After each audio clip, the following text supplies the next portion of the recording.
নমস্কাৰ প্ৰিয় বন্ধু বান্ধৱীসকল। আজি আমি ঘৰুৱা কথা কিছুমান পাতোঁ আহকচোন। আপুনি কোনটো সময়ত কি খাব লাগে, কি কৰিব লাগে,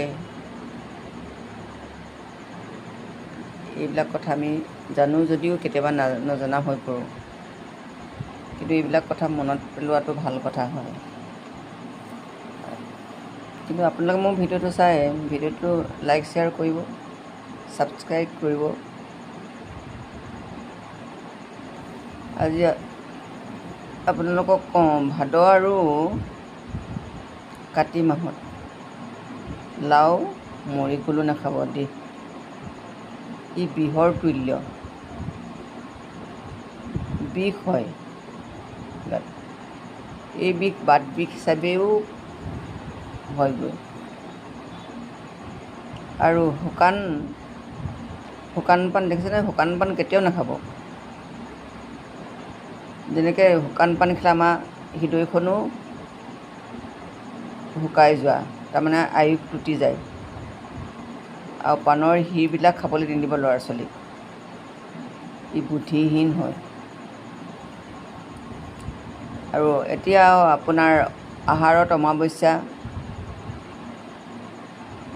অম্বুবাচী মেলা আহি আছে। এই মেলাত যেন এৱা গাখীৰ অকণমান সকলোকে খুৱায়, ঘৰৰ সকলো ব্যক্তিয়ে ল'ৰা ছোৱালী ইত্যাদি কৰি সকলোকে খুৱায়। কিন্তু ৰাতি দৈ নাখাব দেই। দৈটোৱে বহুত আমনি কৰে আৰু শাস্ত্ৰ ভাগৱত মতে মানে আয়ুস টুটে বুলিয়ে কয়। তাৰোপৰি কিছুমানে এৱা গাখীৰত নিমখ দি অকণমান নিমখ খুৱায়, কিন্তু নিমখটো ডাঙৰ কথা, বায়ুৰ ৰোগ হয় নিমখ খোৱাটো, মূৰ ঘূৰণি চুৰণি এইবিলাক হয়। আমি নাজানো নহয় কোনটো কিৰ পৰা কি হয়, তেনেকুৱা ধৰণৰ কথা। সেইকাৰণে মনত পেলাই দিছোঁ আপোনালোকক। আপোনাৰ কি 40 বছৰ পৰা 45 বছৰ হোৱালৈকে আপোনালোকে কম আহাৰ খাব লাগে। 40ৰ পৰা আপোনালোকে কম আহাৰটো পাতলীয়াকৈ খোৱাটোৱে ভাল। কিছুমানে বৰ পেট ভৰি খাই মেলি একদম বেমাৰ আজাৰ হয়, চুগাৰ ইত্যাদি হয়। কিন্তু কমকৈ খোৱাটো ভাল কথা। তাৰোপৰি আপুনি এটা কাম কৰিব,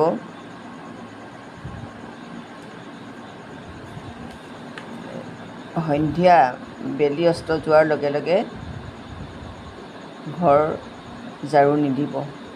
অগত্যা লেতেৰা হ'লেও